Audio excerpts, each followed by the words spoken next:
সাগর শান্ত হওয়ার সাথে সাথে বঙ্গোপসাগরের কক্সবাজার পয়েন্টে বেড়েছে দস্যুতা। ৭১-এর গোপন ক্যামেরায় ধরা পড়েছে প্রকাশ্যে জলদস্যুদের সাগরে নামার প্রস্তুতি। জেলেরা বলছেন, আগেই জলদস্যুদের এই প্রস্তুতির কথা জানানোর পরেও কেউ গ্রেফতার হয়নি। কামরুল ইসলাম মিন্টুর প্রতিবেদন, ছবি তুলেছেন হেলাল উদ্দিন।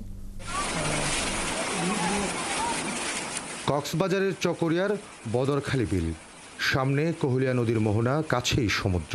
এটি লোকালয় থেকে সবার চোখ এড়িয়ে আগ্নেয়াস্ত্র নিয়ে দ্রুত সাগরে যাওয়ার নিরাপদ রুট। এলাকার লোকজন জানান, ডাকাত দলের চলাচলের এমন দৃশ্য তাদের কাছে খুব পরিচিত। তারা আরও জানান, সমুদ্র শান্ত হলে এভাবে সাগরে ডাকাত দলের যাতায়াত বাড়ে।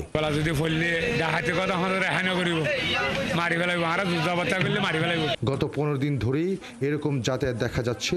গেল সপ্তাহে একজন মাঝি ডাকাতের গুলিতে মারা গেছেন। ওই ফিশিং ট্রলারে অপহৃত 19 জেলের এখনও খোঁজ পাওয়া যায়নি। জেলেরা বলছেন, প্রতিদিনই জলদস্যু নামছে সাগরে। ছোট বোট অথবা স্পিড বোটে করে তারা হামলা করে মাছ ধরার ট্রলারে। তারা মাছ, জাল, খাবার লুট করছে, অপহরণ করে জিম্মি করে মুক্তিপণও আদায় করছে। জাল নিয়ে যায়, মাছ নিয়ে যায়, সব কিছু আমাদেরকে মারধর করে।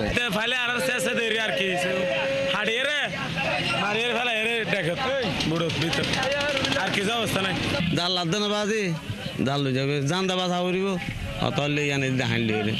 সাগরে ডাকাতি বাড়ার তথ্য স্বীকার করেছেন কক্সবাজার বোট মালিক সমিতির সাধারণ সম্পাদক। তিনি আরও জানান, দিনের পর দিন মহেশখালী সোনাদিয়া দ্বীপের মঞ্জু ডাকাত ও তার সহযোগী জনু ডাকাত, কুতুবদিয়ার গোড়া কালা ডাকাত ও পেকুয়া রাজখালীর নুরুল আফসার উর্ফে বধু ডাকাতের নেতৃত্বে চলছে এমন ডাকাতি। বিষয়টি সবাই জানে, কিন্তু রহস্যজনক কারণে এরা আইনের আওতায় আসে না। যারা জেল থেকে বেরিয়েছে তারা কেউ সাগরে যাচ্ছে, আবার কেউ উপর থেকে মাস্টারমাইন্ড হিসেবে কাজ করতেছে। তারাই ডাকাত বাহিনী সৃষ্টি করে তাদের অতীতের ডাকাতির ধরন আর বর্তমান ডাকাতির ধরন একই।